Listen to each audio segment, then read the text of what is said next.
काहीही झालं तरी कर्जमाफी घेणारच, बच्चू कडू आक्रमक. हजारो शेतकऱ्यांचे नागपुरात आंदोलन. माजी मंत्री बच्चू कडू शेतकऱ्यांसाठी कर्जमाफी तसेच इतर मागण्यांसाठी चांगलेच आक्रमक झाले आहेत.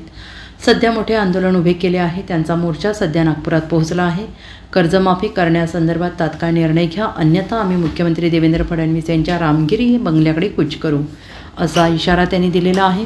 बच्चू कडू यांच्या आंदोलनात सहभागी होण्यासाठी विदर्भ तसेच संपूर्ण महाराष्ट्रातील शेतकरी नागपुरात दाखल झाले आहेत. सध्या कडू यांच्या ट्रॅक्टर मोर्चासाठी नागपुरात हजारो शेतकरी ट्रॅक्टर मिळेल ती वाहने घेऊन आलेले आहेत. ऊन वारा पाऊस याची तमानं बाळगता कडू यांच्यासह हजारो शेतकऱ्यांनी नागपुरात ठाण मांडलं आहे.